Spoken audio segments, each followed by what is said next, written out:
Hello, and thanks for joining us for Staffing Unplugged, a medical solutions podcast that delves into the world of staffing and recruitment. Each episode, we bring you insightful discussions, expert interviews, and thought provoking conversations with industry experts. I'm Kristen Dahl, your host, joined today by Patti Artley, Chief Nursing Officer, and Scott Armstrong, Vice President of Client Growth. Thank you both so much for joining me today. Happy to be here. Our pleasure. Well, our show is relatively new, and this is the first time we've had two guests on. So let's start with some brief introductions. Patty, can you kick us off by talking about your role at Medical Solutions? Sure. I'm the Chief Nursing Officer and Chief Clinical Officer, and I'm really responsible for the clinical and the credentialing teams that we have here in Medical Solutions. And my responsibility is to make sure that our quality of our clinicians are exceeding the standards that we and the Joint Commission expect. And really, we support not only the partners that we serve and the travelers, but so that we make sure that both of them have the best experience possible. Thank you, Patty. And Scott, your title is Vice President of Client Growth. Can you explain what that entails? Absolutely. So, as VP of Client Growth, my primary role is to drive the new business efforts of our company as we support clients with our direct business and MSP service lines. I also have the pleasure of supporting some of our top MSP clients through their strategic initiatives and making sure that we're creating the proper value for them. Thanks, Scott. Today we'll be talking about our Medical Solutions Voices of Care survey. And for those who may not be aware, it's a survey we complete each year by gathering responses from registered nurses. Our goal is to provide insights on their thought process and feelings so we can advise our healthcare partners and better serve our clinicians. I'll start with Patty. Can you explain why it's important to complete surveys like this and give some examples of how we use the results? Sure. So surveys like this really are designed so that we can support and listen to the voice of the nurse. And that's what's so important is that we are better understanding what they are looking for and what they want in a work partner. And when we are able to best use this, we're able to share not only what they said, but how do we develop strategies along the way so that that helps our clients really with developing their own retention strategies. And this year, we surveyed more than 7,000 registered nurses, including traveling, per diem, and permanent nurses. We received responses from a wide variety of perspectives. So let's go ahead and dig into some of the findings. Scott, was there anything in particular that stood out to you from the survey results? Absolutely. There was a lot of valuable insights to unpack for sure. I found it really interesting that the bulk of our responses are still coming from tenured nurses. We saw 40% of the nurses or clinicians that were surveyed still having over 10 plus years of experience.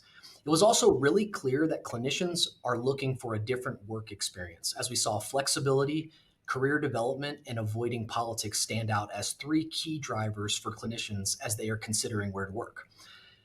Really, however, the most impactful point for me was that 40% of our clinicians don't feel recognized, and 65.5% don't necessarily feel safe in the environment that they're working at. Those are great points, and we will explore that a little bit further here in a little bit. But first, I want to ask Patty that same question. Was there anything new or surprising that you saw from the survey results? Well, mine would be similar to what Scott said. I really was surprised that the largest number were over 10 years of experience because we're seeing such a shift in the average age of the nurse that is really decreasing. And so, with that many of our nurses that are over 10 years experience sharing this information, I thought that was impressive. I found it surprising that with all the work that's happening across the nation on retention, that 42% of our nurses still said they aren't recognized for the work they're doing. And really, that was surprising just based on the volume of retention strategies that I hear about. So it seems like you both agree this was one of the key findings. So let's dig a little bit deeper into that. One question in the survey asked respondents whether they agree with the statement, "My hard work is normally recognized." From 2022 to 2023, we saw an 8% decrease in agreement with that statement, which implies these nurses feel they're not being recognized for the hard work they do. Patty, what do you get from that result?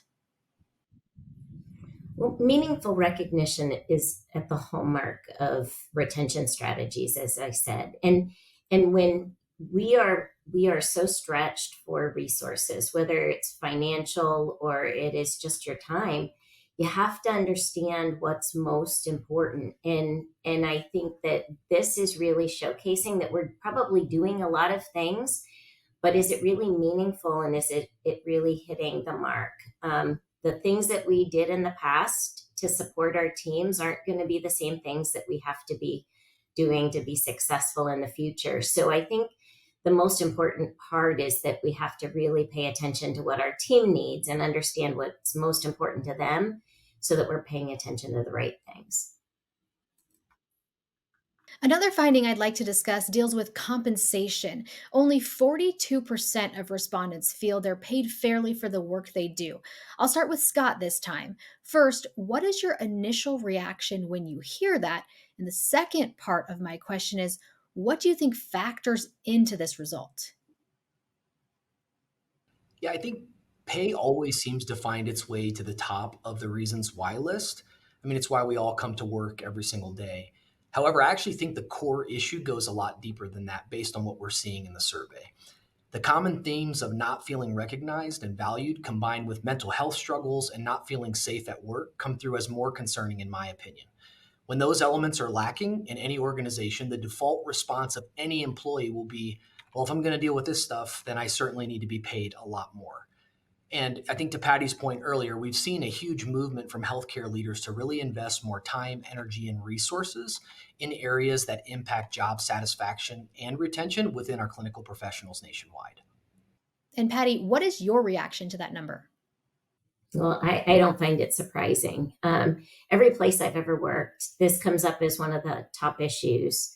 And I don't think it's even just in healthcare. When you look at the nursing salaries specifically, that they've really increased in the last 3 years. I would say the mean salary has increased.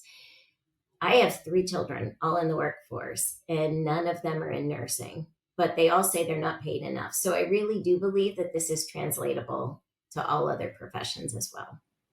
That's also a good point. Now, Scott, earlier you mentioned retention, which is a topic we discuss frequently.